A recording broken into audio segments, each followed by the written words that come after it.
What if I told you that these famous stone giants weren't always here, and that they're actually the last survivors of a landscape that completely vanished?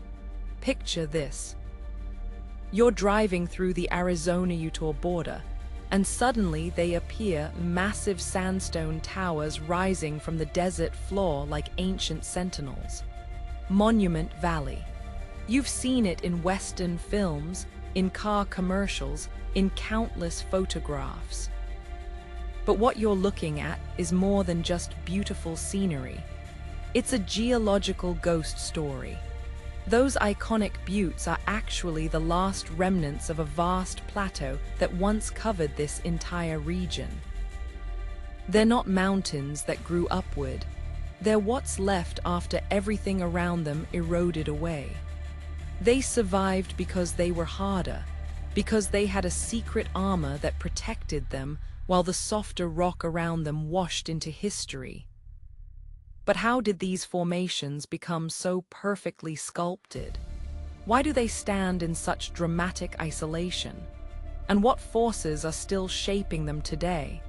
The story begins over 300 million years ago, when this entire area was something you'd never recognize, not a desert, but an ancient sea.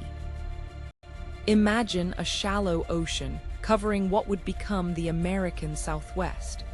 Rivers carried sand and sediment from distant mountains, depositing layer upon layer on the seafloor.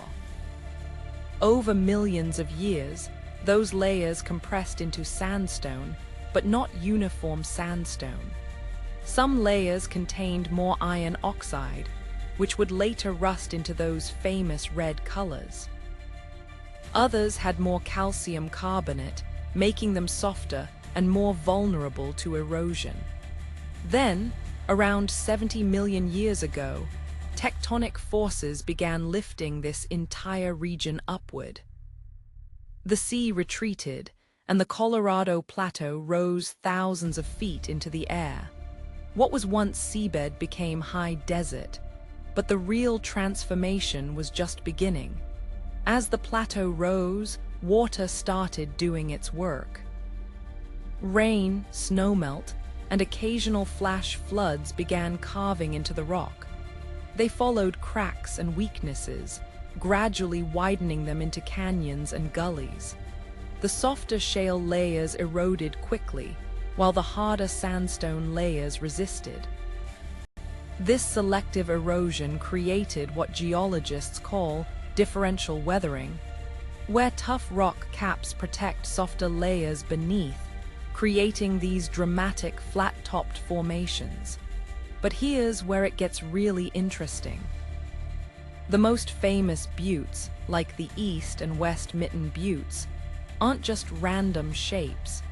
They're distinctive thumbs formed because of vertical fractures in the rock. As erosion worked its way downward from the plateau surface, it encountered these fractures and preferentially weathered along them, leaving those spectacular slender projections. The same process that created the mittens also formed Elephant Butte, Three Sisters, and Totem Pole. Each one tells a story about the rock layers it's made from and the erosional history that exposed it. But the human story here is just as fascinating.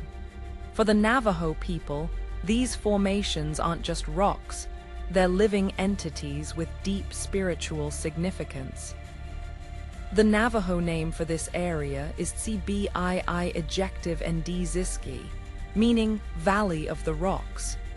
According to tradition, the buttes are ancient beings turned to stone, or markers left by the holy people to guide and protect. The Navajo have been the stewards of this land for centuries, and their knowledge of its seasons, plants, and sacred places is woven into their culture.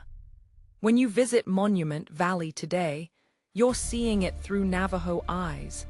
The tribal park is entirely within the Navajo Nation, and Navajo guides share stories that give these formations meaning beyond their geological wonder.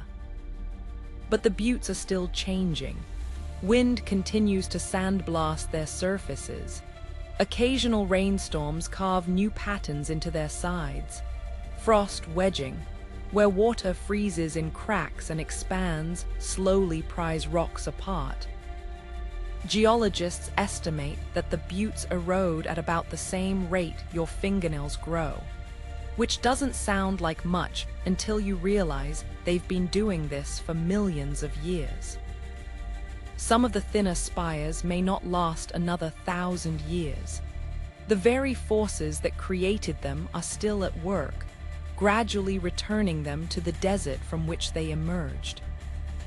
What makes Monument Valley truly special isn't just the geology or the cultural significance alone. It's how they intertwine.